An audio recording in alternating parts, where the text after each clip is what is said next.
Well, our journey through the Bible overview today is going to be the book of Proverbs.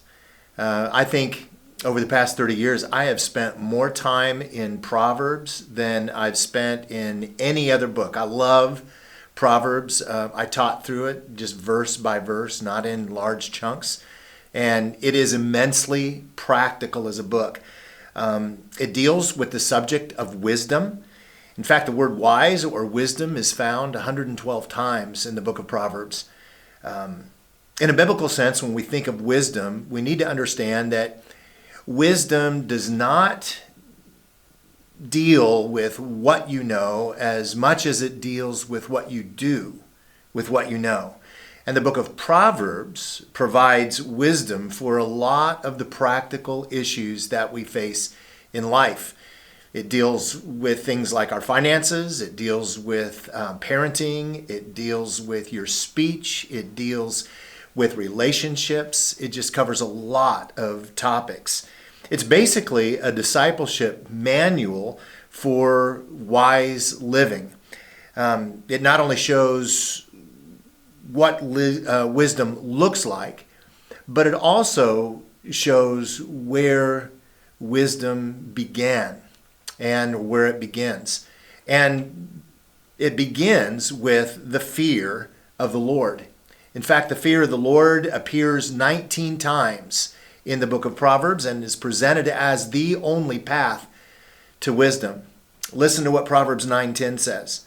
It says, "The fear of the Lord is the beginning of wisdom, and the knowledge of the Holy One is insight." So the book of Proverbs is about right relationships with God, what those relationships with God look like practically. And primarily, Proverbs deals then with character. In fact, no book in the Bible says more about the development of personal spiritual character than does the book of Proverbs. Well, who wrote the book? Proverbs is actually a compilation of sayings, wise sayings, that were written by several different men. The first 9 chapters of the book were written by Solomon and are addressed to his son. These first 9 chapters are extended writings about wisdom, so you'll find large paragraphs, and they serve as sort of the prologue or the introduction to the book of Proverbs.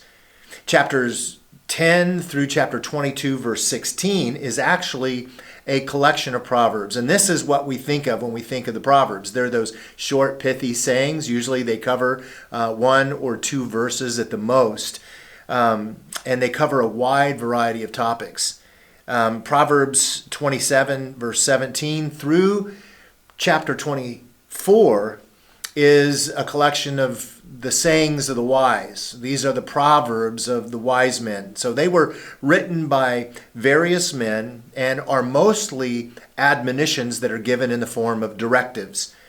And then in chapters 27 through 29, there's a third collection of Solomon's Proverbs.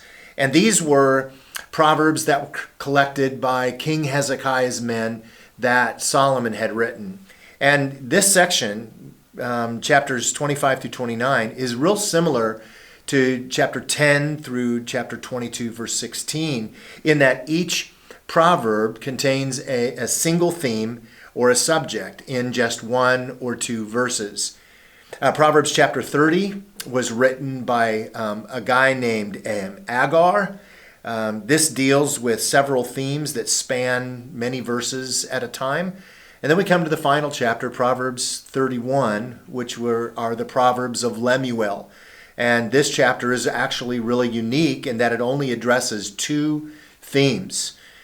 So let me just close by giving you some things to consider as you read through Proverbs. This will help you because Proverbs is different literature. First, realize that no proverb or even section in the Proverbs is intended to be exhaustive concerning what it teaches.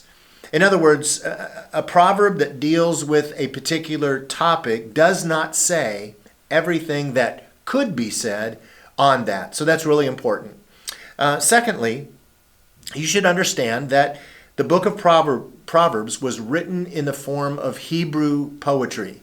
And this actually helps in understanding the meaning or interpretation of the proverb. The main characteristic of Hebrew poetry is how it matches or echoes one thought with another through parallelism. And there are 4 different types of Hebrew parallelism that are found in the book of Proverbs. There's synonymous parallelism, and this is where the second line in the proverb repeats the idea that is in the first line of the proverb. Let me give you an example. In Proverbs 17:4, it says, "An evildoer listens to wicked lips, and a liar gives ear to a mischievous tongue." So that's synonymous parallelism. You have the second line, "A liar gives ear to a mischievous tongue," repeating the idea of the first line, which is "an evildoer listens to wicked lips." So there's parallelism. You have an evildoer paralleling a liar. You have listening comparing to giving an ear. And you have wicked lips paralleling a mischievous tongue. Second, there is antithetic parallelism. This is where the idea that's in the second line is contrasted with the idea in the first line. And I think this is overwhelmingly the most consistently used form of parallelism that's found in Proverbs. I'll give you an example of this, and you'll see it as you read through Proverbs. It just jumps off the page. Proverbs 10 verse 12 says this, "Hatred stirs up strife, but love covers all offenses." And often that little hinge word, "but," is going to be your key that shows you that these are 2 contrasting ideas. They're being compared. Hatred is contrasted with love. What does hatred do? It stirs up strife, which is contrasted with love. What love does, it covers all offenses. Third, there is synthetic parallelism. This is where the second line actually develops a little bit further the idea that's in the first line. I'll give you an example of that in Proverbs 10 verse 18. It says, "The one who conceals hatred has lying lips, and whoever utters slander is a fool." So it doesn't repeat the idea, but rather the second line further develops the idea that's in the first line. And then fourth, there's emblematic parallelism. Emblematic parallelism is where the first line gives an illustration of what is taught in the second line. Here's a great example of that.